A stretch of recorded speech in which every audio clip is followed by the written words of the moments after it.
இந்த நாள்ல தேவன் நம்மோட பேசுகிற தலைப்பு என்னன்னு பாத்தீங்கன்னா, பைபிள்ல அநேக இடத்துல ஆண்டவர் என்ன சொல்றாரு? இது வேஸ்ட், இது ஒண்ணுக்கு இல்ல அப்படிங்கிறாரு. இதெல்லாம் ஒண்ணுமே இல்ல அப்படிங்கிறாரு. நல்லது குட் இருக்குது, பேடும் இருக்குது. நம்ம வாழ்க்கையில நம்ம என்ன பண்ணுவோம்? குட்ட மட்டும் தான் பார்ப்போம். நம்ம அந்த ஆண்டவர் இதெல்லாம் வேஸ்ட்ன்னு சொல்றாரோ, அத நம்ம என்ன பண்றோம்? ஒமிட் பண்ணிருவோம். நம்ம வாழ்க்கையில இந்த நாளில ஆண்டவர் பைபிள்ல எல்லாம் அப்படி சொல்லியிருக்காரு. அதனால நம்ம நம்ம கரெக்ட்டா இருந்தா, ஓகே. நம்ம சரியில்ல, நம்ம அதுல குறைவுபட்டிருந்தா, நம்மளே நாமே இந்த நாள்ல நம்ம நிதானித்து பார்க்கணும். விசேஷமா ஆண்டவர் சொல்றாரு, நம்மளே ஞானின்னு நம்ம சொல்லக்கூடாது. நம்ம தவறக்கூடியவங்க தான். நம்ம செய்யணும் அப்படின்னு நினைப்போம். ஆனால் நம்ம செய்ய முடியாம இருக்கலாம். ஆனால் இந்த நாளுல பைபிள்ல சொன்ன ஆண்டவர் எதெல்லாம் வேஸ்ட்டு, இத நம்பி ஓடாத, இப்படி இருக்காதேன்னு சொல்றாரோ, அதே அதுல எல்லாம் நம்மளும் என்ன பண்ணணும்? அதிலிருந்து வெளிய வரணும். அப்படியே அதிலேயே தவறு செய்வது இயற்கைதான். ஆனா, அந்த தவறுலயே நம்ம என்ன பண்ணக்கூடாது? உட்கார்ந்தே இருக்கக்கூடாது. அது நம்மளுடைய ஆத்மாவ நம்மளே கெடுக்கிறது சமானம். அதனால பிரியமானவர்களே, இந்த நாளில நம்முடைய வேதத்துல ஆண்டவர் எல்லாத்தையும் எழுதி வச்சுட்டாரு. ஒரு மனுஷன் எப்படி பரலோகம் போகணும், என்னென்ன செய்யணும். பரலோகம் போகலைன்னா, நம்ம ஆண்டவருடைய சித்தத்தின்படி செய்யலைன்னா, நரகத்துக்கு எப்படி பாத்திரனா இருக்கான்னு எல்லாத்தையும் எழுதி வச்சிருக்காரு. அதனால நம்ம நமக்கு நேரா வர்ற ஒவ்வொரு வார்த்தையும் எனக்கும் உங்களுக்கும் இந்த நேரத்துல நம்ம ஒவ்வொருவரும் நம்ம நிதானித்து பார்க்கணும். நம்ம அப்படியே ஓடிக்கிட்டே இருக்கக்கூடாது. ஏதோ நம்ம கரெக்டா இருக்கிறோம் அப்படின்னு சொல்லிட்டு. இல்ல பிரியமானவர்களே, காலம் கடைசி காலம். நம்மளை நாம அவர் சொல்றாரு, நிதானித்து பார்த்தால் நீங்க சோதனைக்கு உட்பட மாட்டீங்கன்னு சொல்றாரு. ஆனால் இந்த நாள்ல நம்மளை நாம சோதித்து பார்க்கக்கூடிய இந்த நாளில நம்ம முதலாவது எடுக்கப்பட்ட வசனம் பார்த்தீங்கன்னா, மத்தேயு 13ஆம் அதிகாரம் 47, 48. அது என்ன அர்த்தம்? நெறைய வசனம் வச்சிருக்கிறேன். ஆனா நீங்க எடுக்க லேட் ஆயிரும். டைம் ஆயிட்டுருக்கும். அதனால உங்களுக்கு அப்படியே நான் அந்த வசனத்த மட்டும் ஞாபகப்படுத்துறேன். நம்ம எதுலலாம் தவறுறோமோ, அதெல்லாம் இன்னையிலிருந்து அதிலிருந்து மீளுவோம். நம்ம ஒவ்வொருவருக்கும் அந்த வார்த்தை ஆண்டவர் குடுக்குறாரு. அந்த வார்த்தையின்படி நம்ம எது செய்யக்கூடாதோ அத செய்யாமலும், எது செய்யணுமோ அது செய்யவும் கர்த்தர் நம்மளுக்கு கிருபை செய்வாராக. பரலோக ராஜ்யம் கடலிலே போடப்பட்டு சகல விதமான மீன்களையும் சேர்த்து வாரிக்கொள்ளும் வலைக்கு ஒப்பாயிருக்கிறது. இந்த கடைசி நாட்களில நம்ம எப்படி அந்த மீன்கள பிடிக்க நம்ம வலைய போட்டா எவ்வளவு மீன்கள் வருதோ, அதே போலதான் நம்மளும் இந்த உலகத்துல இருக்கிறோம். உலகத்தில் இருந்தாலும் உலகம் நம்மள என்ன பண்ணக்கூடாது? ஓட்டக்கூடாது. உலக மக்கள் ஓடுவாங்க. பணத்த தேடி, புகழ தேடி, அ அவங்களுடைய இடம், வசதி, வாய்ப்பு, அழகு, அந்தஸ்து, பணம், பொருள், படிப்பு, சம்பளம் அத பார்த்தே ஓடுவாங்க. நம்ம இல்ல பிரியமானவர்களே, நம்ம தேவனை நோக்கி ஓடணும். இந்த உலகத்துல உதவிக்கு பணம் தேவைதான். ஆனா, அதே தேவனுக்கு முன்பாக ஒரு நாள் என்ன பண்ணக்கூடாது? இருக்கக்கூடாது. ஆண்டவர் சொல்றாரு, "பண ஆசை எல்லா தீமைக்கும் வேருன்னு" சொல்றாரு. அதாவது பரலோக ராஜ்யம் எப்படின்னா, சும்மா எல்லாத்துக்கும் ஆண்டவர் பரலோக ராஜ்யத்த குடுக்கல. அது ஒரு வலை. அந்த வலையில ஆண்டவர் போடுறப்ப, நம்ம அந்த வலைக்குள்ள போகணும். அந்த மீன் கெட்ட மீனு, ஒரு மாரி ஸ்மெல் அடிச்சிட்டு இருந்தா அவன் என்ன பண்ணுவான்? அந்த மீன் பிடிக்கிறவன். அத எடுத்து என்ன பண்ணிருவான்? கடல்ல தூக்கி போட்டுருவான். இதனால வேஸ்ட்டு. நல்ல மீன் மட்டும் தான் இது நல்லா ஒர்த் ஆகும். நல்லா இது வித்தா நெறைய பணம் வரும்னா மட்டும் தான் என்ன பண்ணுவான்? அத வலையில வச்சு கொண்டு போய் வியாபாரம் பண்ணுவான். அதே போல நம்மளும் ஆண்டவருடைய வலையில நம்ம விழுகிறப்ப, நல்ல மீனா இருக்கணும். சும்மா நாத்தம் இதா யூஸ் இல்லாம, தேவனுக்கு விரும்பத்தகாத மீனா நம்ம என்ன பண்ணக்கூடாது? இருக்கக்கூடாது. அந்த மீனவன் என்ன பண்றான்? நல்லவகள எடுத்துட்டு கூடையில சேர்க்கிறான். ஆகாதவங்கள என்ன பண்றான்? கீழ தூக்கி எறியறான். நம்முடைய வாழ்க்கையில அப்படிதான்.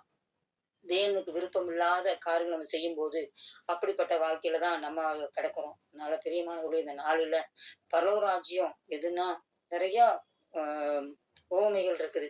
ஆண்டவர் சொல்றார், பரலோகராஜ்யம் கடலில போடப்பட்ட சகலவித மீன்களையும் சேர்த்து வாரிக்கொள்ளும் வலைக்கு ஒப்பாயிருக்கிறது. அந்த வலையில நம்ம நல்ல மீன்களா, தேவனுக்கு விருப்பமானவங்களா நம்ம சேர்றப்ப நம்மள என்ன பண்ணுவாரு?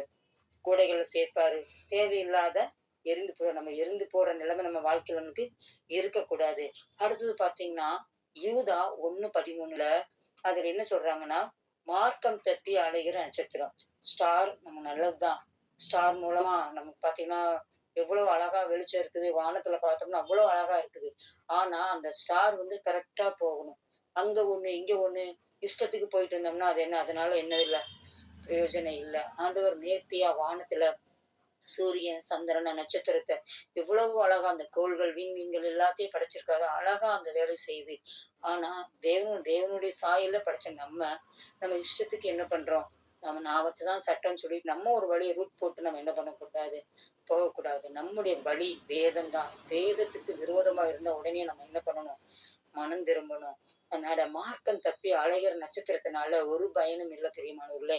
நம்மளும் அதே மாதிரி நம்ம வாழ்க்கையில இந்த மார்க்கத்துக்குள்ள கிறிஸ்தவ மார்க்கத்துக்குள்ள வந்து இன்னும் உலகத்தை விடாம உலக காரியங்களே நம்ம சிக்கிட்டு இருந்தோம்னா நம்மனால பயன் இல்ல. அடுத்தது பாத்தீங்களா, எரேமியா 2:23 சொல்றாரு, தாறுமாறாக ஓடின பின் ஒட்டகம். நம்ம இது பாத்தீங்களா, மார்க்கம் தப்பி அலைகிற நட்சத்திரம் எப்படி இருக்குதோ அதே மாதிரிதான் என் கால் போனபடி போவேன். என் கண் என்னென்னலாம் பாக்குதோ அதை நான் பார்ப்பேன். என் காது என்னென்னலாம் கேட்கும்னு நினைக்க அதெல்லாம் கேட்பேன்னு நம்ம நினைக்க கூடாது. இல்ல பிரியமானவர்களே, நம்முடைய ஐம்புலன்களையும் அடக்குற அந்த கிருபையை ஆண்டவர்ட்ட கேட்கணும். அவர் சொல்றாரு, உன் கால் போன இடத்துக்குலாம் போ. உன் கண்ணு போனதெல்லாம் செய்ய. ஆனா நியாயத்துல கொண்டு வந்து நிப்பாட்டுவேன்னு சொல்றாரு. அதனால நம்ம செய்கிற ஒவ்வொன்றுக்கும் கணக்கு இருக்கு. விசேஷமா தேவனை அறிஞ்ச அனுதினமும் இந்த ஜெபத்துல போடுறோம். அனுதினமும் வேத வாசிக்கிறோம். எவன்ட்ட அதிகமா கொடுக்கப்பட்டதோ அதிகமா கணக்கு கேட்பாரு. அதனால நம்மளும் நம்ம இந்த நாள்ல சீர்தூக்கி பார்க்கணும். தாறுமாறாக ஓடுற அந்த ஒட்டகத்தின் மூலம் ஒரு பிரயோஜனம் இல்ல. நம்மளுக்கு ஆண்டு சொல்றாரு, கர்த்தருடைய வேதம் பாதைக்கு வெளிச்சம், தீபமா இருக்குது. அந்த வெளிச்சத்துல ஒவ்வொரு நாளும் ஒவ்வொரு ஸ்டெப்பா நம்ம போறப்ப மட்டும்தான் கிறிஸ்தவ வாழ்க்கை வாழ முடியும். தேவ வசனத்துக்கு வசனத்துக்கு தான் நம்ம நியாயம் தீர்ப்பார். அதனால நான் இஷ்டத்துக்கு போவேன். சும்மா பேருக்கு படிப்பேன்.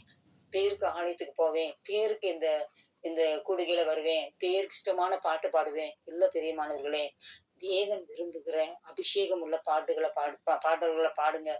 அதாவது பழைய பாடல் நீங்க பாடும் போதே நம்மள இருக்கிற எல்லா அசுத்த ஆவிகள் ஓடணும். ஒரு புது அபிஷேகம் உண்டாகணும். நம்ம வாழ்க்கையில ஒரு முன்னேற்றம் உண்டாகணும். தேவன் அந்த நம்ம வாயை திறந்து பாடும் போதே எல்லா கட்டுகளும் உடைக்கப்படும். சும்மா எல்லா பாட்டும் பாட்டு இல்ல. நல்ல பழைய பாடல்கள்ல பரிசுத்தவான்கள் எழுதின பாட்டை மட்டும் நீ பாடும் போதே ஒரு பெரிய அற்புதம் நம்மளுக்கு நடக்கும். அதனால நம்ம இஷ்டத்துக்கு நம்ம என்ன பண்ணக்கூடாது? தாறுமாறா ஓடின்னு பெண் ஒட்டகம் போல இருக்கக்கூடாது. நமக்குரிய பாதைகளை நம்ம செல்லணும். ஒவ்வொருத்தருவருக்கும் ஒவ்வொருடைய பாதையில ஆண்டவர் காமிச்சிருப்பாரு. ஆண்டவரே என் பாதையில நான் நடப்பேன். என் இஷ்டத்துக்கு தான் நான் போவேன். நீ ஆசீர்வதிங்கன்னு சொன்னா நம்ம ஏமாந்துருவோம். அப்படி ஆண்டவர் சொல்லல. என் பின்னே வா. உன்னை மனுஷர்களை பிடிக்கிறவர்களாக்குவேன்னு சொல்றாரு. உங்க சமூகம் முன் செல்லணும்ப்பா. உங்க கிருபை என்னை நடத்திட்டு நான் அதிகாலையில் எந்திரிச்சு நான் ஒண்ணுமே இல்ல அப்படின்னு நம்ம அர்ப்பணிக்கிறப்ப கர்த்தர் நடத்துவாரு. இஷ்டத்துக்கு தான் நான் போவேன், இஷ்டத்துக்கு தான் வருவேன், இஷ்டத்துக்கு தான் நான் செய்வேன், என்னை யாரும் அடக்க முடியாதுன்னு சொல்றப்ப நம்ம ஆத்மாவை நம்ம இழக்கிறோம். அதனால பிரியமானவர்களே, நமக்குரிய ஒவ்வொருத்தருக்கும் ஒவ்வொரு பாதை இருக்கும். இங்க இருக்கிற ஒவ்வொருவரும் ஒவ்வொரு பாதையில நமக்கு ஆண்டவர் வச்சிருக்காரு. அந்த பாதையில பொறுமையோடு நடக்கும்போது மட்டும்தான் நம்மளுக்கு அற்புதம் நடக்கும். அடுத்து பத்தி ஓசியா 7:8 பாத்தீங்கன்னா, எபிராயீம் திருப்பி போடாத அப்பம்னு. நம்ம பிரியமானவர்களே, ஒரு சாப்பாடு ஒரு அப்பங்கிறப்ப பாதி வெந்து பாதியை நம்ம என்ன பண்ண முடியாது, வேகாம நம்ம சாப்பிட முடியாது. அதனால நம்மளுக்கு என்ன ஆகும்? உடல்ல உபாதை வரும். அதனால நல்லா வெந்து சாப்பிட்டாதான் நம்ம உடம்புக்கு ஆரோக்கியமா இருக்கும். அதனால கிறிஸ்தவ மார்க்கத்தில் இருக்க நம்ம சும்மா அப்படியே யாருக்குமே யூஸ் இல்லாம சும்மா பேருக்கு போயிட்டு பேருக்கு பிரேயர் அட்டன் பண்ணிட்டு பேருக்கு சபைக்கு போயிட்டு பேருக்கு ஊழியம் செய்ய பேருக்கு ஜெபம் பண்ண இதனால நம்மளுக்கும் பிரயோஜனம் இல்ல, மத்தவங்களுக்கும் பிரயோஜனம் இல்ல. ஆண்டவர் நம்மளை யாருக்கு வேஸ்டா நம்மளை படைக்கல. நம்மளை வச்சு ஒவ்வொருவருக்கும் ஒரு திட்டம் வச்சிருக்காரு. அந்த திட்டத்துக்கு நேரா நம்ம அதான் சொல்லுவாங்க, ஒழுங்கா வலையில விழுந்துட்டோம்னா நம்ம தப்பிச்சிட்டோம். தூண்டில் போட்டா என்ன ஆகும்? நம்மளுக்கு உடல் எல்லாம் நம்மளுக்கு காயம் ஏற்படும். அதனால நம்ம இந்த இப்ராஹிம் திருப்பி போடாத அப்பங்கிறாரு. ஒரு நாளும் நம்ம நம்ம பேரு வாங்கக்கூடாது. எப்படி அந்த சின்ன பையன் கையில அந்த அப்பம் நல்லா வெந்திருந்த மாதிரி தான் ஆண்டவர் ஒரு 5000 பேருக்கு கொடுத்தாரு. அந்த அப்பம் வேகாம இருந்தோம்னா என்ன இருக்காது? எதுவுமே யூஸ் இல்லாம போயிருக்கும். ஆனா இந்த நாள்ல நம்ம வாழ்க்கையிலும் நம்ம செய்யற ஒவ்வொரு காரியமும் அநேக ஆத்துமாக்களை ஆண்டவர் பக்கத்துல கொண்டு வர்ற கருவியா நம்ம ஒவ்வொருவரையும் ஆண்டவர் மாத்தணும். உள்ளும் புறமும் நம்ம மேய்ச்சலை கண்டடையணும். வெறும் வெளியில மட்டும் வெளி தோற்றத்துல எனக்கு அது தெரியும் இது தெரியும் அப்படின்னு நம்ம பிரபலமாகணும் அதெல்லாம் வேண்டாம் பிரியமானவர்களே. அவர் உள்ளத்தை தான் பாக்குறாரு. உள்ளத்துல அவர் வெளியில மனுஷன் முகத்தை பார்க்க நான் உள்ளத்தை ஆராய்ந்து பார்ப்பேங்கிறாரு. நம்ம உள்ளிந்திரியங்களை சோதி தருகிறாரா. அவர்கிட்ட நம்ம என்ன பண்ண முடியாது? ஏமாத்த முடியாது. அதனால டெய்லியும் இந்த பொல்லாத உலகத்துல வாழ்றோம். உள்ளும் புறமும் நம்ம நீச்சல கண்டடையணும். சும்மா அப்படியே வெந்த சோறை சாப்பிட்டு அப்படியே ஒரு மந்த நிலம் இருக்கக்கூடாது. உலக பாருங்க, இப்ப நம்ம பாருங்க ஏஐல வந்துருச்சு. இன்னும் அப்படி இது இது ஃபோன் மூலமா எவ்வளவு நம்மளுக்கு உதவிகள் வந்திருக்குது.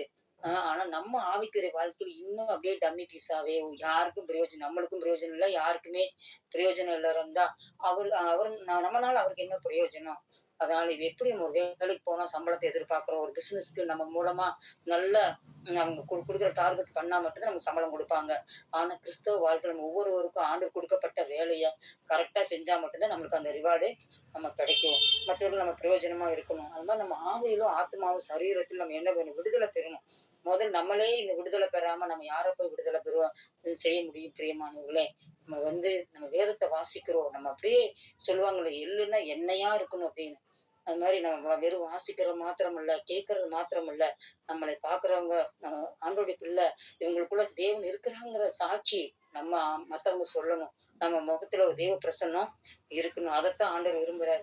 சும்மா அப்படியே எப்ப பார்த்தாலும் நோயில, எப்ப பார்த்தாலும் வறுமையில, தரித்திரத்துல. ஆனா நம்ம தரித்திரத்துல இருந்தாலும் பரவாயில்ல. ஆவியில நம்ம என்ன தரித்திரம் அடையக்கூடாது. சரீரத்துல லாசர் பாருங்களேன், அப்படியே நாய் வந்து நக்குச்சு. நாய் வந்து ஃபுல்லா கையில எல்லாம் சாப்பிட்டுச்சு. ஆனா ஆபிரகாம் மடியில கொண்டு போய் ஆண்டவர் விட்டார். ஏன்னா அந்த உலகத்துல பாடு, கஷ்டம் எல்லாம் வரும். நம்ம வந்து அதையெல்லாம் நம்ம பார்த்து சோர்ந்து போயிட்டு ஆவிக்குரிய வாழ்க்கை நித்தியத்தை நம்ம என்ன பண்ணக்கூடாது? இழக்கக்கூடாது. இந்த உலக சதை நம்மளுக்கு இல்ல. அதனால ஆண்டவர் சொல்றாரு, ஆதியில் கொண்டிருந்த அன்பை நீ விட்டுட்ட அப்படிங்கிற குறை இங்க சொல்றாரு. நம்மளும் நம்ம வந்து ஒரு ஒரு அற்புதம் செஞ்சா அப்படியே ஆண்டவர் மேல பாசமா இருப்போம். ஆண்டவருக்கு எதையாவது செய்யணும் அப்படின்னு நினைப்போம். அப்புறம் நாளுக்கு நாளாக என்ன சொல்லுவாங்க? கழுது தேய்ச்சு என்ன தேஞ்சு என்ன கட்டெரும்பாயிடுச்சு. இதுதானே நம்ம ஆண்டவர் தானே. நம்ம என்ன வேணா செஞ்சுட்டு அவர்ட்ட போய் நின்னுக்கலாம் அப்படின்னு நம்ம நம்மளுடைய அந்த இது இருக்கக்கூடாது நம்மளுக்கு எப்பவுமே. தேவனை குறிச்சு ஒரு பயம் இருக்கணும். நம்மள பார்த்துக்கிட்டே இருக்காரு. நம்ம செய்யற அவருக்கு பிரியமா? நம்ம கூட அவர் இருக்காரா? நம்ம அவர் கூட இருக்கிறோமா? அப்படின்னு நம்ம ஒவ்வொரு நாளும் நம்ம என்ன பண்ணணும்? சோதிச்சுக்கிட்டே இருக்கணும். அப்படியே கண்டதே காட்சி கொண்ட காலையில எந்திரிக்கிறோம், வேலைக்கு ஓடுறோம், சம்பாதிக்கிறோம், சாப்பிடுறோம், தூங்குறோம், திருப்பி எந்திரிக்கிறோம். இல்ல பிரியமானவர்களே, நம்மளுக்கு வாழ்நாள் கொடுக்கப்பட்ட ஒவ்வொரு நாளும் கணக்கு இருக்குது. அதனால அவர் கிருபை காலையில எந்திரிச்சு கெஞ்சி கண்ணீர் விட்டு அவர்ட்ட கிருபை வாங்கிக்கணும். இந்த காலத்துல என்ன சொல்றாங்கன்னா, அழுகாதீங்க, கண்ணீர் விடாதீங்க, நீங்க எப்படி வேணா செய்யலாம். அவங்க செஞ்ச பாவத்துக்கு செய்ய போற பாவத்துக்கு ஆண்டவர் மன்னிச்சுட்டாரு. அப்படின்னு துணிகரமான உபதேசம் இந்த கடைசி காலத்துல நடக்குது. இல்ல பிரியமானவர்கள், நம்மளை நம்ம சீர்தூக்கி பார்த்தா நியாயத்திற்கு நியாயம் தீர்க்கப்படும்னு சொல்றாரு. அதனால நம்ம ஒவ்வொரு நாளும் நம்ம எந்த வழியில போறோம்ட்டு நம்ம என்ன பண்ணணும்? சீர்தூக்கி பார்த்துட்டே இருக்கணும். அது மாதிரி நம்ம வந்து ஒரு எரியிற விளக்கா இருக்கணும். அப்படியே சும்மா அப்படியே பீஸ் போன பல்ப் மூலமா நம்மளுக்கு என்ன இல்ல? யாருக்குமே உபயோகம் இல்ல. நம்மளை பார்க்கிறவங்க தேவ பிள்ளை, இவங்க கர்த்தருக்கு நிக்கிறவங்க அப்படின்னு நம்மளை பார்த்து அநேக ஜனங்கள் ஆண்டவரை ஏற்றுக்கொள்ளணும். எப்படி மத்திய 5:15 பாத்தீங்கன்னா, ஒரு விளக்க கொளுத்தி அந்த மரக்கால்ல மூடி வச்சு அதனால யாருக்கும் பிரயோஜனம் இல்ல. நம்ம நம்ம பெற்ற ஆசீர்வாதத்தை, நம்ம பெற்ற நன்மைய 4 பேத்துக்கு போய் சொல்லுங்க. இந்த இதுல பைபிள் டெய்லி வாசிக்கிறப்ப ஆண்டவன் செஞ்ச நன்மையை சொல்லுங்க. கர்த்தர் எல்லாம் செய்வார். அவர்னால முடியாத காரியம் எதுவுமே இல்ல. அவரை பிரகடனப்படுத்த தான் நம்மள ஆண்டவர் வந்து உயிரோட வச்சிருக்காரு. நம்மளுக்கு அற்புதம் செய்யறாரு. நம்மளுக்கே அற்புதம் வாங்கிட்டு நம்ம என்ன சொல்லுவாங்க? என் பிரச்சனையே பெருசா இருக்கு. நான் போய் யாருக்கு சொல்லப் போறேன்னு சொல்லக்கூடாது. அது ஆண்டவருக்கு ரொம்ப வேதனையை கொடுக்கும். நம்மளை ரட்சித்த தேவனுக்கு எதையாவது செய்யணும். இந்த உலகத்துக்காக ஒரு ஒரு திருமணத்துக்காக அதெல்லாம் 2வது காரியம் தான். நம்ம தேவனுக்கு விசேஷத்தை நம்ம என்ன செய்யறோம்? அவருக்கு நின்ன பிள்ளைகளை ஆண்டவர் ஒரு நாளும் கைவிட மாட்டார். அதனால நம்முடைய அந்த மரக்கால நம்ம கொளுத்தி மூடி வச்சிடக்கூடாது. அது என்ன அர்த்தம் சொன்னா, அபிஷேகம் இல்லாதவங்க, அபிஷேகம் இல்லாதவர்கள்னால ஒரு பிரயோஜனம் இல்லை. ஆனால் பரிசுத்தாவி நிறைவோடு நல்ல அபிஷேகத்துல அந்நிய பாஷையில நிறைஞ்சு நல்லா டங்ஸ்ல பேசணும். ஆவியில நல்ல அபிஷேகத்துல ஆண்டோடைய பாட்டை பாடணும். எப்போதும் தேவ ஆவியில் நிறைஞ்சா மட்டும்தான் நம்ம மூலமா ஜனங்க ரட்சிக்கப்படுவாங்க. நம்ம ஆண்டவர் வச்சிருக்காரு, நம்ம உயிரோட வச்சிருக்காரு. நம்ம மூலமா எதையாவது ஆண்டவர் செய்யணும். நம்ம சாட்சியா இருந்தா மட்டும்தான் அநேக ஜனங்கள் ரட்சிக்கப்படுவாங்க. அப்படியே நம்ம பேசுறது ஒண்ணு, செய்யறது ஒண்ணு இருக்கிறப்ப ஆண்டவர் நாம ஒரு நாள் நம்ம மூலமா தூஷிக்கப்பட்டிருக்கோம். அதுக்கு ஆண்டவருக்கு வந்து அவருக்கு பிடிக்கவே செய்யாது. ஆனா நம்ம மூலமா மகிமைப்படாம இருந்தாலும் தப்பு, நம்ம மூலமா தூஷிக்கப்பட்டாலும் அதோட பலனை நம்ம தான் அடையணும். அதனால நம்முடைய ஆண்டவர் அன்புள்ளவர் தான், இரக்கமுள்ளவர் தான், பட்சிக்கிறார் அக்கினி. அவர் நியாய தீர்ப்புக்கு நம்ம போய் முன்னாடி நிக்கணும். நம்ம செஞ்சதெல்லாம் மனுஷர் மறந்துடலாம். ஆனா ஆண்டவர் ஒரு நாள் நம்ம மறக்க மாட்டாரு. அதுக்கு எல்லாத்துக்கும் நம்ம போய் அவர்கிட்ட கை கட்டி எல்லாத்தையும் காமிக்கணும், எல்லாத்தையும் நம்ம சொல்லணும். அதனால ஆண்டவர் என்ன சொல்றாருன்னா, துன்மார்க்கனுடைய விளக்கு என்ன சீக்கிரமா அது அணைஞ்சு போகுங்கிறாரு. நம்முடைய விளக்கு நாளுதோறும் சுடர் ஒளி பட்டயம் போல நல்லா அந்த விளக்கு எரியணும். அப்படி சொல்லுவாங்க. அப்படியே ஆரம்பத்துல அப்படி இருந்தேன், இப்படி இருந்தேன், இப்ப அப்படியே தேஞ்சுட்டேன். அப்படி இல்ல பிரியமானவர்களே, நம்ம நாள்தோறும் வசனத்துல வளரணும், வசனத்துல பலப்படணும். எந்த அளவுக்கு ஒரு மனுஷன் வேதத்துல இரவும் பகலும் தியானமா இருக்க மனுஷன், அவன் நீர்க்காலில் ஓடப்பட்ட அ மரமாய் தன் காலத்தில் தன் கனியை தருவான். அவன் செய்வதெல்லாம் வாய்க்குங்கிறாரு. வசனத்த இல்லாம சும்மா பிரேயர் மீட்டிங் அது இது சும்மா அங்க போறேன், இங்க போறேன். நம்ம இத செய்றோம், அத செய்றோம். இல்ல பிரியமானவர்களே, இரவும் பகலும் அவருடைய வேதத்துல தியானமா இருந்தா மட்டும்தான், நம்ம பைபிள் படிக்கும்போது மட்டும்தான் நம்மளுடைய என்ன குறை அப்படின்னு சொல்லிட்டு ஆண்டவர் காமிச்சு கொடுப்பாரு. நம்ம ஜெபத்துல நம்ம சொல்றோம், ஆண்டவரே எனக்கு இது வேணும், அது வேணும்னு சொல்றோம். ஆனா நம்மளுக்குள்ள குறைய ஆண்டவர் வேதத்தின் மூலமா தான் நம்மளுக்கு சொல்லுவாரு.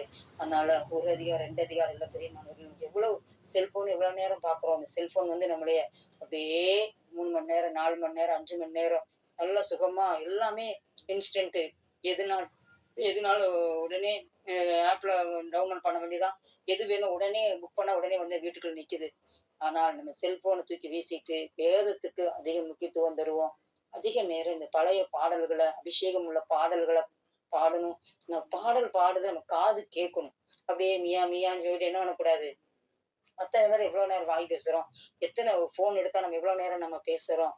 ஆனா ஆண்டவர் காரியத்துக்காக நம்ம வாய் செயல்படுதா, ஆண்டவர் வசனத்தை நம்ம கண்ணு பாக்குதா, ஆண்டவருடைய வார்த்தையை காதுல கொடுத்து கேளு. நம்ம சொல்ற தேவனுடைய வார்த்தை இந்த காதுல கேட்கப்படணும். நல்ல கைய உயர்த்தி கையை தட்டி நல்ல கால் நடந்து நடந்து நம்ம என்ன பண்ணணும், செபிக்கணும். அதுக்காக தான் ஏசப்பா நம்மளுக்கு நம்ம நல்ல சுகத்தை கொடுத்துருக்காரு. ஆஸ்பத்திரியில போய் பாருங்களேன், எங்க பார்த்தாலும் ஹார்ட் அட்டாக், நிறைய கேன்சர் அது இதுங்கிறான். ஆனா நம்ம சுகத்தோட வச்சிருக்காருன்னா அவருக்குன்னு நம்ம நிக்கணும். அதனாலதான் யோபு 21:17 எல்லாம் துன்மார்க்கனுடைய அந்த விளக்க பத்தி தான் சொல்றாரு. நீதிமொழிகள் 27:20, நீதிமொழிகள் 24:20 இது எல்லாத்தையும் பாத்தீங்கன்னா துன்மார்க்கனுக்கு நல் முடிவு இல்ல, அவனுடைய தீபம் அணிஞ்சு போகும், கார் இருள அணைஞ்சு போகும் அப்படிங்கிறாரு. அதனால நம்முடைய விளக்கு எரியணும், தேவன் எரிய வைக்கணும் சொல்றாரு. என்னுடைய இதை வந்து நீங்க விளக்க எரிய வைங்க ஏசப்பா, நம்மனால எரிய வைக்க முடியாது. அவருதான் அன்னன்னைக்கு நம்மள அந்த விளக்க எரிய வைக்க தேவனால முடியாது. நம்ம ஒப்பு கொடுக்கணும். விசேஷமா என்ன சொல்றாங்கன்னா, தேவனுடைய ராஜ்யம் புசிப்பும் குடிப்பும் இல்ல, எந்த காலத்திலும் இல்லாத உணவு இந்த காலத்துலதான். பாத்தீங்கன்னா நினைச்சது என்ன வேணும் எல்லாம் grill அது இதுன்னு பாத்தீங்கன்னா ஹோட்டல்ல போயிட்டோம்னா நம்மளுக்கு நினைச்சது எல்லாம் சத்துருவோட அவரோட அந்த இது நம்ம வந்து தேவனுடைய ராஜ்யம் சாப்பாடுதான்ட்டு இல்ல.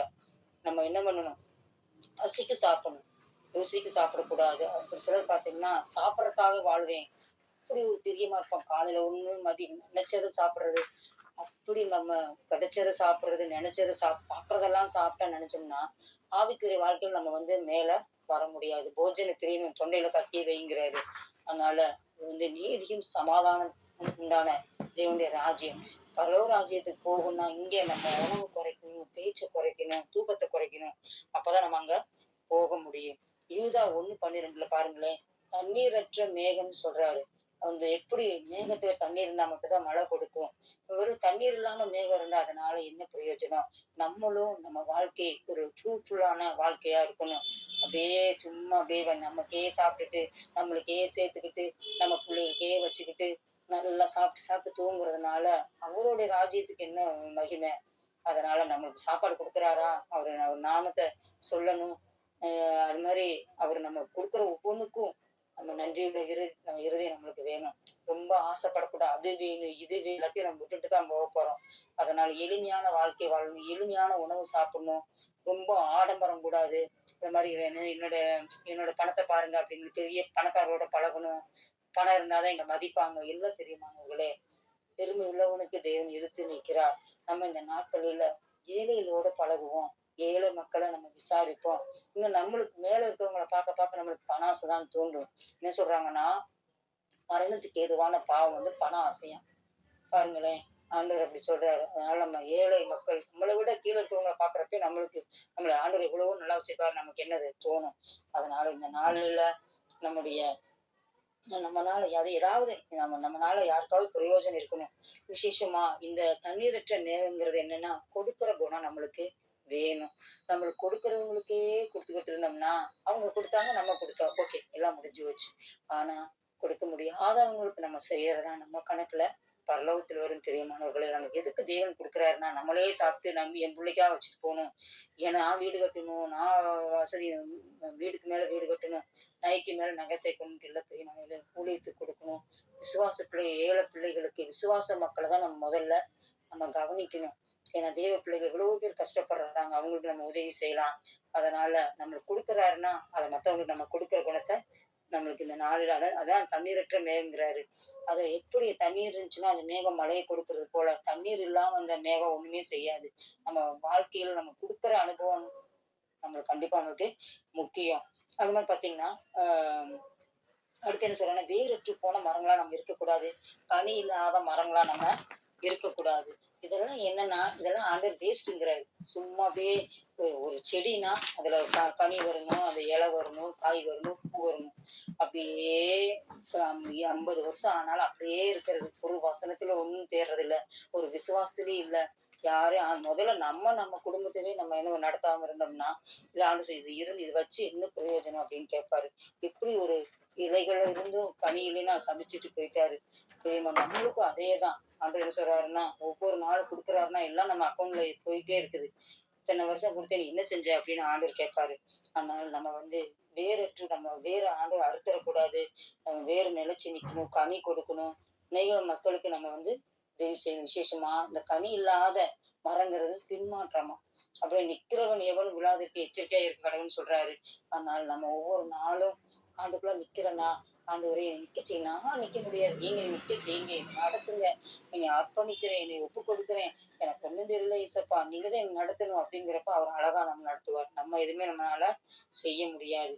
எப்படி கர்த்தருக்குள்ள அவருக்குள்ள கட்டப்பட்டவர்களாயும் அவருக்குள்ள நாட்டப்பட்டவர்களாயும் அப்படின்னு நம்ம இதுல கொலை செய்யறது இருக்கிறது போல அவருடைய நம்ம அவருக்குள்ள நம்ம எப்பவுமே தேவனுக்குள்ள நிலைச்சு நிக்கணும். எப்படி செடியானது செடியோட கொடி நிலைச்சிருக்கணும். அது தனியா இது தனியா இருந்தோம்னா அது வேஸ்ட். குப்பையில தான் கொண்டு போகணும். நம்ம அந்த திராட்சை செடியே இயேசுராஜான்னு பாடுறோம். திராட்சை செடியாக இயேசுவோடு நம்ம கொடி. நம்ம யூதர்களுக்கு தான் அந்த ஒரு ஸ்லாக்கியம் கிடைச்சு. ஆனா நம்ம வெட்டப்பட்டு ஒட்ட வச்சிருக்கோம். நம்ம ஒட்ட வச்சிருக்காரு ஆண்டவர். அதனால நம்ம பெருமைப்பட ஒண்ணும் இல்லை. அதனால நம்ம ஆண்டவரோட எப்போதும் அவரோடு இருந்தா மட்டும்தான் நம்மளுக்கு மகிமை, நம்மளுக்கு எல்லாம் கிடைக்கும். அவர் இல்லாம நம்ம செய்யறது எல்லாம் வேஸ்ட். எப்படி மத்தேயு 3:12 சொல்ற போல கோதுமை மணியை அவர் களஞ்சியத்துல போட்டு அவர் நல்லா இது பண்ணுவார். நல்லா இந்த கடைசி நாட்களில் நம்மள சோதிப்பாரு. எப்படி இருக்கிறோம் ஆவிக்குரிய வாழ்க்கையில் அப்படின்னு. கோதுமையை களஞ்சியத்துல சேர்ப்பார், பதரையும் அவியாத அக்கினியில் சுட்டெரிப்பாருங்கிறாரு. நம்ம கோதுமை மணியா இருக்கும். எப்படி நம்ம மிஷினரி எல்லாம் பாத்தீங்கன்னா, வெளிநாட்டு மிஷினரிக அவ்வளவு பணத்தை செலவு பண்ணி நம்ம என்னத்தை செய்யறோம் ஆண்டவர், எதை விட்டுருக்குறோம், எதை நம்மளுக்கு இல்லாம எனக்கு இந்த நாள்ல இந்த பிறந்த நாளுக்கு எனக்கு ட்ரெஸ் வேண்டாம், எனக்கு சாப்பாடு வேண்டாம், எத்தனை ஏழைகள் கொண்டு கொடுத்துருக்குறோம். எத்தனை நம்ம வருஷம் கிறிஸ்துமஸ் வருது, நம்மளுக்கே நம்ம செஞ்சுக்கிட்டே இருக்கிறோம். நம்ம அதை விட்டுட்டு மத்தவங்களுக்கு செய்யறதுதான் ஒரு உண்மையான கிறிஸ்துமஸ். ஒரு பிறந்த நாள், ஒரு திருமண நாள்ல ஏழைகளை எத்தனையோ முதியோர்கள் இருக்காங்க, அனாதைகள் எத்தனையோ ரோட்ல இருக்கவங்க இருக்காங்க. அவங்களுக்கு உணவு நம்ம கொண்டு கொடுக்கலாம். ஆண்டவர் அதெல்லாத்தையும் நம்மகிட்ட எதிர்பார்க்கிறார். நம்ம பதறா இருக்கக்கூடாது. அப்படியே கோதுமை மாதிரிதான் தெரியும். அப்படியே ஊதுறப்ப எல்லாம் காணாம போயிரும். அவர் சொல்றாரு, கோதுமையை களஞ்சியத்தில் சேர்ப்பேன், பதறையோ அவியாத அக்னி சுட்டெரிப்பேங்கிறாரு.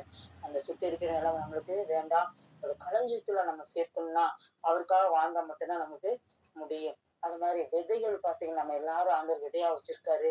இந்த நாள்ல மொத்தமா ஆண்டவர் என்ன விரும்புறாரோ நம்ம இன்னைக்கு ஒரு நம்ம சீர்தூக்கி பாக்குற அதுக்காக நம்ம இன்னைக்கு வந்திருக்கோம். நம்ம எதுலாம் நம்ம குறைவா இருக்கிறோமோ அந்த குறைவுகளை மாத்தி ஆண்டவரை நிறைவாக்க நம்ம ஒப்பு கொடுக்கணும். நல்ல விதை, நல்ல நிலத்துல விதைச்ச மட்டும்தான் இந்த விதை மட்டும்தான் கொஞ்சம் 30, 60, 100 பலன் கொடுக்கும். பலன் கொடுக்குற வாழ்க்கை வாழணும். முள்ளுகளுக்குள்ள கல்லுக்குள்ள கற்பாறையில விழுகிறதுனால அது காஞ்சு போயிரு, தீஞ்சு போயிரு, எல்லாம் முள்ளு நெருக்கி போட்டுரும். அதனால நம்ம பலன் கொடுக்குற பிள்ளையா நம்ம ஒவ்வொருவரும் கர்த்தர் இந்த நாட்களில நம்மளைய மாற்றுவாராக. விசேஷமா அந்த ஓசியா அடுத்தது பாத்தீங்கன்னா ஓசியா 4:16 என்ன சொல்றாரு, இஸ்ரவேல் அடங்காத கிடாரியை போல இருக்கிறது அப்படிங்கிறாரு. நம்ம தேவனுடைய கரத்துல நம்ம அடங்கி இருக்கணும். அவருக்கு மிஞ்சி போனோம்னா நம்மளுக்கு ஆபத்து தான். அதனால நம்ம இஸ்ரவேல் ஜனங்கள் நம்ம எல்லாரும் தான். ஆண்டவர் இஸ்ரவேல் மக்களுக்கு நல்லா எல்லாம் கொடுத்தாரு. காற்று மூலமா காடையை கொடுத்தாரு. பாறையிலிருந்து தண்ணி வந்துச்சு. அவங்க செருப்பு இதாகல. அவங்க வஸ்திரம் பழங்க அத்தனை அற்புதம் செஞ்சும் திரும்ப திரும்ப திரும்ப திரும்ப ஆண்டவரை கோவப்படுத்தினாங்க. நம்மளும் இந்த நாட்களில ஆண்டவர் கோவப்படுத்தாம நம்மளை வச்சு அவர் சந்தோஷப்படணும். ஓ, இந்த பிள்ளைய நான் உண்டாக்கி ரட்சித்ததுக்கு ரொம்ப சந்தோஷப்படுறேன் அப்படின்னு சொல்லணும். அதனால கர்த்தர் அப்படியா நம்மளை ஒருவரை மாத்துவாராக. விசேஷமா எரேமியால 2:24 சொல்றாரு, வனாந்தரத்தில் பழகினதும் தன் இச்சையின்படி மதவெறியால் காற்று உட்கொள்கிறதுமான காட்டு கழுதை நீங்கிறாரு. அப்படியே இஷ்டத்துக்கு வனாந்தரத்துல நம்ம இஷ்டத்துக்கு போவேன், இஷ்டத்துக்கு வருவேன் அப்படின்னு நம்ம இருக்கக்கூடாது. காட்டு கழுதை வந்து சுமக்கும், பொதி சுமக்கும், மக்களுக்கு ஒரு வருமானம் கொண்டு தரும். ஆனா இது காட்டு கழுதைங்கிறது என்ன பண்ணும்? இஷ்டத்துக்கு சுத்திட்டு இருக்கு, யாருக்குமே பிரயோஜனம் இல்லாம இருக்கும். நம்ம அப்படி இல்லாதபடி ஆண்டவர் பார்வையில அடங்கி அவர் சித்தப்படி நம்ம செய்ய இந்த நாள் ஒப்படைப்போம். அடுத்த 2 பேதுரு 2:22, மத்தேயு 7:6 என்ன சொல்றாருன்னா, இப்படி நம்ம வாழ்க்கையில பரிசுத்தத்துக்கு மேல பரிசுத்தம் உண்டா? அவர் சொல்றாரு, பரிசுத்தமா இன்னும் பரிசுத்தமாகு, அசுத்தமா இருக்கவன் இன்னும் அசுத்தமா இருக்கு, அவனவனுக்கு நான் அளிக்கும் மாதிரி இன்னொரு கூட வருதுங்கிறாரு.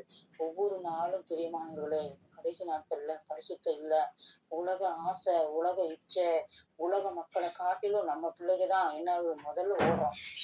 இது வாங்கணும், அது வாங்கணும், அப்படி செய்யணும், இப்படி செய்யணும், 4 பேர் என்னை பார்த்தா மதிக்கணும் அப்படின்னு பணக்கார ஃப்ரெண்ட்ஸ் பேசுறது, இல்லாத ஏழைகளை கண்டா அவங்க அற்பமா என்றது, அது மாதிரி அந்த இதெல்லாம் ஆண்டவர் பிடிக்கவே செய்யாது. நம்மளை காட்டிலும் மத்த மனுஷரை உயர்வா நினைக்கிறது மட்டும்தான் கர்த்தர் நம்மளை ஆசீர்வதிப்பார். பெருமை உள்ளவரும் தேவன் எதிர்த்து நிற்கிறாருங்கிறாரு. அதனால இந்த நாள்ல எப்படி ஒரு ஒரு கழுவப்பட்ட பன்றி எப்படி திரும்ப திரும்ப போய் என்ன ஆகும்? சேத்துலதான் பொருளும். நம்ம அப்படி இல்லாத ஒரு தடவை விழுந்துட்டோம்னா அதுல எந்திரிச்சிடணும். திரும்ப திரும்ப போயிட்டு போயிட்டு ஆண்டவரே என்னை மன்னியும், ஆண்டவரே என்னை மன்னிங்கிறப்ப அவர் வந்து இது இல்லை, நம்மளுக்கு அடி கொடுத்துதான் அவர் என்ன பண்ணுவாரு? திருத்துவாரு. எப்படி நாய் தன் கற்பினரை திங்கிறது போல அப்படின்னு சொல்லிட்டு நம்ம பாக்குறோம். என்னன்னா ஒரு அதுல இருந்து நம்ம உலகத்துல இருந்து வெளியே வந்துட்டோம். திரும்ப திரும்ப உலக வழிபாடு, உலக இது இன்னும் தெய்வ பிள்ளைகள் என்னன்னா கடங்காச்சாரம். இன்னைக்கு கூட நான் ஒரு இதுக்கு போயிருந்தேன். உலக மக்கள் எப்படி இருக்காங்க அப்படி இருக்காங்க. நம்ம வந்து என்ன சொல்றாங்க, நம்ம இறந்த வீட்டுல என்ன செய்யக்கூடாது, அடுப்பத்த வைக்க கூடாதுங்கிறாங்க, இது செய்யக்கூடாதுங்கிறாங்க, அது முடிச்சுட்டு வந்த உடனே தலை குளிக்கணுங்கிறாங்க. அதாவது என்னன்னா, ஓகே வந்து நம்ம நல்லா சுத்தமா இருக்கணும், எதுக்கு ஏதாவது இன்ஃபெக்ஷன் வரக்கூடாது.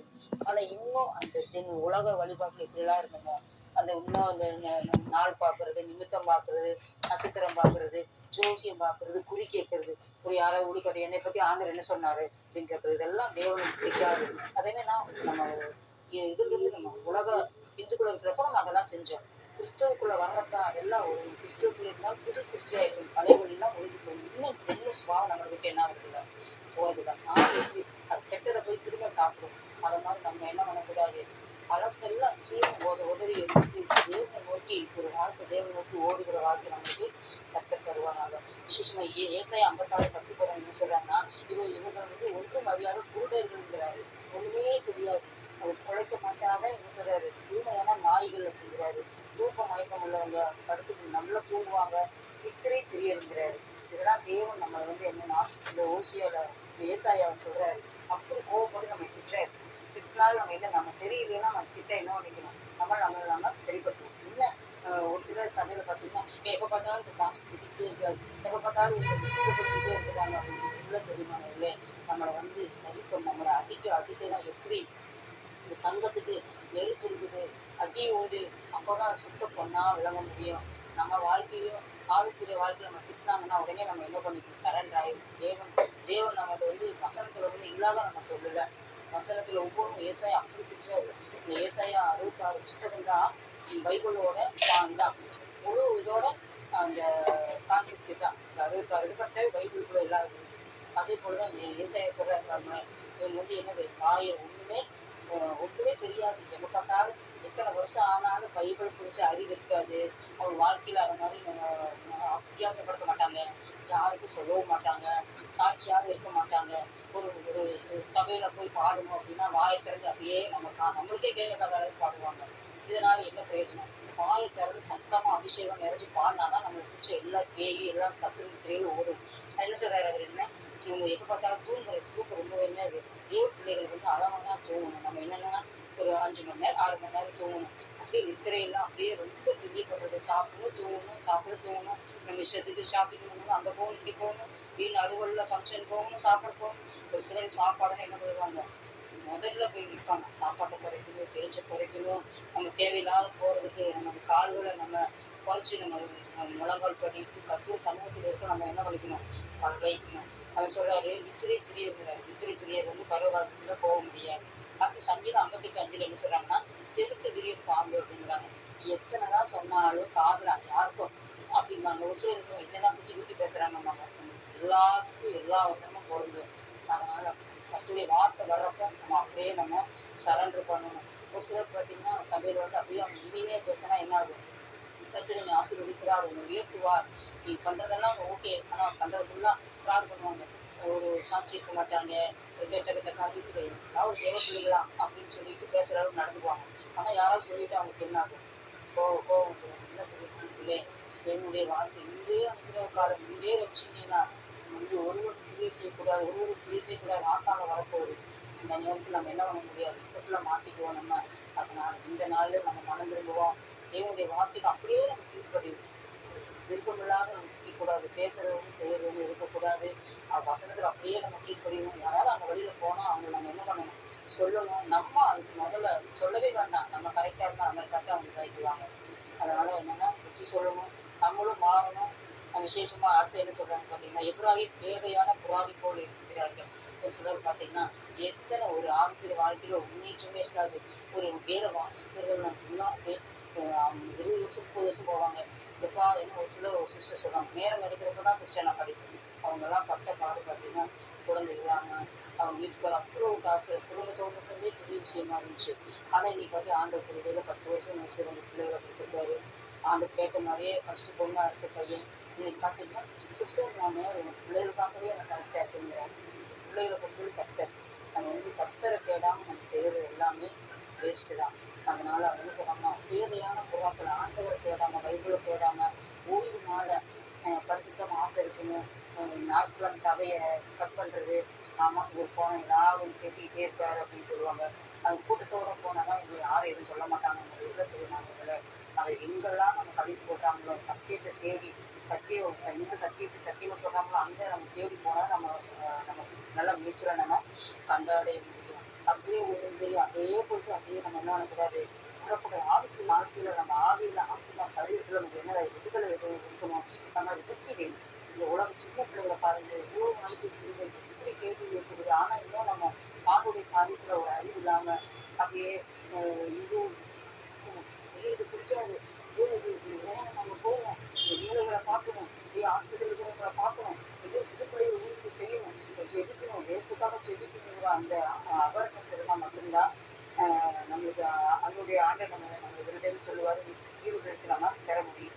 யாரு வந்ததோ இது நம்மளுக்கு என்னப்பா, நம்ம நல்லா இடத்துல சாப்பிடுறோம், ஜங்கு தூங்குறோம், நாங்களே கர்த்தர் நம்ம ஒவ்வொருத்தையும் கணக்கு கேட்பாரு.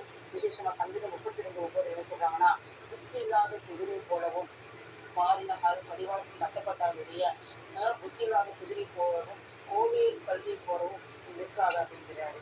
அதனால எல்லா மிருகத்தெல்லாம் சொல்லி நம்மளை திட்டுறாரு. அதனால நம்ம என்னென்ன எல்லாம் எனக்கு உங்க எல்லாத்துக்குமே இது எல்லாமே பொருந்தும். அதனால நம்ம வந்து அப்படியே நம்ம மிருகத்தை நம்ம அசால்ட்டா சொல்றோம், அதெல்லாம் நம்ம எப்படி நம்ம சம்பந்தப்படுத்தி காமிக்கிறாரு பாத்தீங்களா. அதனால கோவில் கழுதை நம்ம கிட்ட சேராது, நம்ம அப்படி இருக்கக்கூடாது, புத்தி இல்லாத குதிரை போல நம்ம இருக்கக்கூடாது அப்படிங்கிறாரு. அடுத்து மத்தேயு 7:28-23 என்ன சொல்றாங்கன்னா, பிதாவின் சித்தத்தின்படி செய்யற மட்டும்தான் ஆண்டவர் வெள்ளன்பாரு. அது மட்டும்தான் ஆண்டவர் விரும்புற காரியம். நம்ம வந்து இதை செய்யற ஆண்டவரே அவர் சொல்லாதெல்லாம் நம்ம செஞ்சுக்கிட்டு செய்யறதெல்லாம் அவர் பிடிக்கும்னு நினைச்சிட்டு இருக்கோம். எப்ப தெரியுமாங்களே, சித்தத்துப்படி நடப்போம், அவருக்கு நம்ம கீழ்ப்படிவோம், அவருக்கு அடங்குவோம், அவர் வசனத்தை நம்ம வாசிப்போம், அதுபடி நடப்போம். விசேஷமா இந்த லாசரு எப்படி இந்த உலகத்துல கஷ்டப்பட்டான், கண்டுக்க ஆளே இல்லை. அந்த ஐஸ்வர்யம் அவன் பார்த்தான், ஒரு இறக்கத்தையே இல்லாம அப்படியே நாய்கள் வந்து சாப்பாடு இல்லாம அங்கேயும் இங்கேயும் கரக்கி குப்பை இடங்கள் சாப்பிட்டான். ஆனா ஆண்டவர் பரலோகத்துல எப்படி கொண்டு இடத்த கொடுத்தாரு பாத்தீங்கன்னா தெரியுங்களே. நம்மளும் இந்த நாள்ல உலக பார்வையில நம்மளை ஒதுக்கப்பட்டுக்கலாம். எப்படி இது திருநாய்களை இப்படி கண்டுக்காம இருக்கும், யாருமே சாப்பாடு போட மாட்டாங்க, யாரும் கண்டுக்காம இருப்பாங்க. அவங்கள முன்னாடி தூக்கி வச்சு நம்மளை யாரும் பண்ண மாட்டாங்க, மெச்ச மாட்டாங்க, அவங்கள புகழ மாட்டாங்க. நம்ம யாராலும் நம்ம மெச்ச வேண்டாம், கர்த்தர் நம்மளை மெச்சணும். என்ன சொல்றாருல, கர்த்தரால் புகழப்படுகிற ஸ்திரீயே அப்படிங்கிறாரு. கர்த்தரால் புகழப்படணும், அவரால் புகழப்பட்ட மட்டும்தான் அந்த புதிய ஜீவர்களுக்கு நம்ம பெற முடியும். இந்த உலகத்திலேயே நம்ம ஆகா இவங்களை போல உண்டுமா அப்படின்னு பேசணும்னா நம்ம அந்த பேர் அவருடைய குடும்பம் நமக்கு இருக்காது. லாசரை நம்ம நாட்களில் நம்ம எடுத்துக்குவோம். எப்படி நம்ம ட்ரெஸ் இல்லாம, சாப்பாடு இல்லாம, எல்லாரால கைவிடப்பட்டு, எல்லாத்தாலும் ஒதுக்கப்பட்டு, கண்டுக்காம நம்ம வந்து யாரு நம்ம அடிச்சு போட்டா கூட நம்ம யாரும் என்ன பண்ணக்கூடாது, கேட்க கூடாம இருந்தா மட்டும்தான் கர்த்தர் நம்மளை கையில் எடுப்பார். பிரியமானவர்களே, இந்த நாள்ல சாரி கொஞ்சம் நேரம் ஆயிடுச்சு. இந்த நாள்ல நம்ம லாசர் போல இந்த நாள்ல நம்ம நிறைய பைபிள் வசனத்தை இது பண்ணோம் அப்படின்னா சீர்தூக்கி பார்ப்போம். இருந்தாலும் இந்த நாள்ல நாம சீர்தூக்கி நம்ம பார்ப்போம். கர்த்தர் சொல்றாரு, உங்களை நீங்களே நிதானித்து பாருங்க, அப்பதான் நீங்க நியாயத்திற்பட மாட்டீங்கிறாரு. அதனால நம்ம செஞ்ச குற்றத்தை எல்லாம் கர்த்தர்ட்ட மன்னிச்சு இந்த நாளிலிருந்து ஆவிக்குரிய வாழ்க்கையில தீர திருப்புற வாழ்க்கை வாழ கர்த்தர் நம்ம ஒவ்வொருவருக்கும் கிருபை செய்வாராக. ஆமென். ஆமென்.